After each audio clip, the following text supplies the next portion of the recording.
मेरी माँ भी है, मेरे पिता भी है। मेरी तरफ कोई नहीं देखता, मेरे बच्चों को, मुझे कोई नहीं। सिर्फ मेरी पत्नी मेरा सब करती है, मुझे बिठाना, लिटाना, लैट्रिन कराना सब मेरा खाट पे होता है। मैं कॉन्ट्रैक्टर था, इंटीरियर डिजाइनर था मैं, 2 रोटी अच्छे से खा रहा था। लेकिन जब से मैंने कभी अपने घर से इसको एक कदम बाहर नहीं रखने दिया और आज ये दूसरों की मजदूरी करके मेरा और मेरे बच्चों का पेट पालने मुझे बड़ा दुख होता है।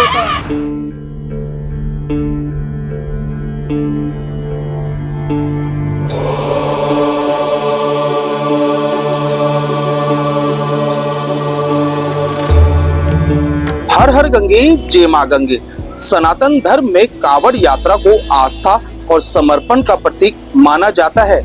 धर्म नगरी हरिद्वार में चल रही कावड़ यात्रा में शिव भक्त कावड़िए अद्भुत कावड़ लेकर अपने अपने गंतव्य की ओर रवाना हो रहे हैं।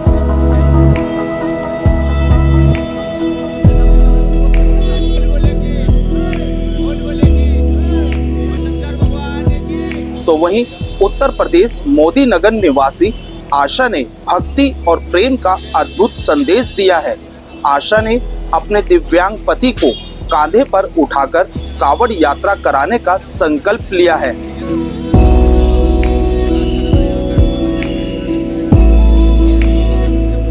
परसों रात के 9:30 बजे रोटी खा रहे थे हम, तो पता नहीं ऐसी कांवड़ की बात होने लगी, तो इन दिनों से मैं कह रही चलो हम चलते ही हैं। तो उस दिन मैंने रात को ही बैग लगा के रख दिया, मन में ये भी नहीं पता था कि मैं आऊँगी पक्का नहीं, तो फिर भी बैग लगा के रख दिया हमने। फिर भी चलो देखते आएंगे नहीं जाएंगे कोई पता नहीं।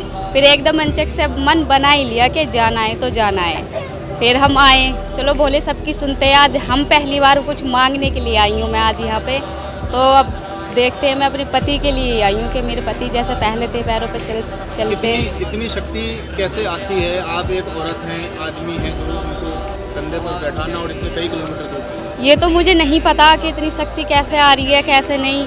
बस मन में एक विचार सा जागा कि मैं अपने पति को निला करके लाऊंगी, जब तो मेरे पति खुद ही आ गए थे। लेकिन मन में एक विचार जागा कि चलो मैं ही तुम्हें आज निला के लेगा। आजकल तो रिश्तों में पति पत्नी के बीच में समर्पण बहुत कम हो गया, इस तरह की सोशल मीडिया पर कहानी चलते हैं। क्या कहना चाहेंगे आप ऐसे रिश्तों में और ऐसी महिलाओं? जी वो होंगी वो इस तरह की महिलाएं जो अपने पति के लिए ऐसे ऐसे कारनामे कर दिए हैं। लेकिन जो कहते हैं जो पति 7 फेरों का हो जाएगा नहीं, वो कोई दूसरा पति नहीं हो सकता। कोई कितने ही बना लियो, कोई कितने ही जतन कर लेना, लेकिन जो हमारा पति हो जाएगा 7 फेरे वाला, और कोई नहीं हो सकता। क्या मनोकामना है मन में इतने कष्टों में कावड़ यात्रा? इतनी मेरी मनोकामना है, जैसे मेरे पति साथ खड़े रह कर रहते हैं, ऐसे ही अब भी मेरे पति मेरे साथ ही खड़े रहें।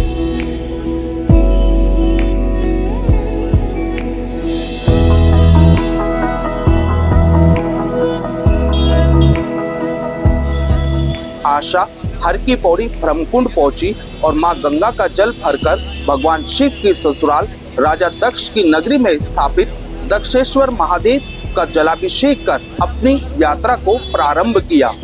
आशा 170 किलोमीटर की कठिन यात्रा कर मोदी नगर में अपनी यात्रा को संपन्न करेगी। लोग भी आशा की भक्ति और प्रेम को देखकर मंत्रमुग्ध नजर आए।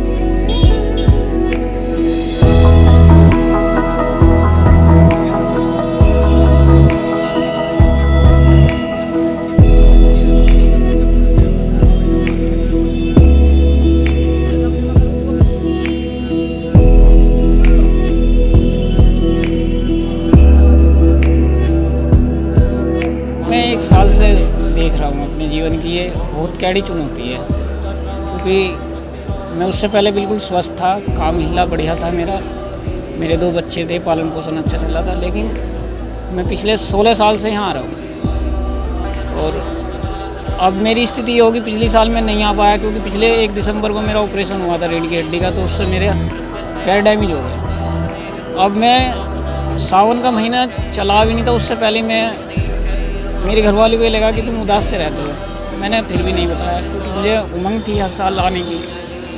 अब परसों मेरी घरवाली कह लगी हरिद्वार जाना है। मतलब क्यों? कह रही तुम्हें घुमा के ले जाऊँ। मतलब मेरे बस की नहीं है यार। कह रही मैं लेके जाऊँ। बस इसने जिद कर ली, मैं इसके साथ ले आया। अब मेरी घरवाली है, मेरे बच्चे हैं ये। अब ये मुझे हर की पौड़ी नवा के लाई, फिर बाबा भोलेनाथ के यहाँ 10 मंदिर में लाई। अब जल चढ़ा दिया बच्चों ने भी, मैंने भी बड़े खुशी से। अब ये कह रही है कि मैं हर की पौड़ी से जल लेके अब मैं घर भी तुम्हें अपने कंधों पे ले जाऊँ। अब मेरे ये समझ में नहीं आ रहा कि मैं यहाँ बैठा हुआ इस सोच में हूँ कि मैं करूँ तो करूँ क्या, क्योंकि मेरे में अब 37-38 किलो वज़न भी है, 2 बच्चे हैं, एक 8 साल का, एक 7 साल का है, बैग भी है। मैं कैसे सफ़र पूरा कर पाऊँ? तो पक्का है कि भोलेनाथ सबकी सुनते हैं। उन्होंने मैं तेरे कांवर मैंने चढ़ा चुका हूँ। मैं हर की पौड़ी से अपने गाँव बाबा खुशहालनाथ के मंदिर पर मेरी हर मनोकामना पूरी हुई है। और हो सकता है, देखो पत्नी जो है लाइफ पार्टनर तो होती है, लेकिन जीवन का आधार भी होती है। तो हो सकता है कि एक मुझे मेरी घरवाली के मुख से कह के बाबा ने मुझे बुलाया हो। आजकल तो बड़े सोशल मीडिया, देखो मुझे तो ये होती है, देखो मैं आपसे बताऊँ क्लियर, मेरी माँ भी है, मेरे पिता भी है। मुझे आज 1 दिसंबर को पूरा 1 साल हो जाएगा।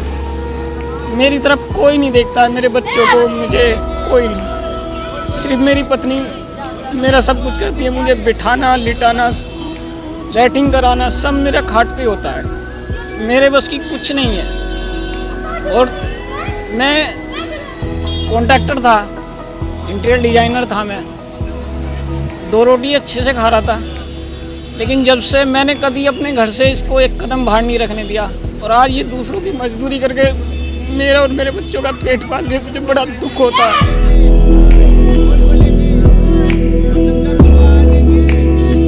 देश के पहले धार्मिक न्यूज चैनल तिलक पत्रिका के लिए हरिद्वार से मैं आशु शर्मा।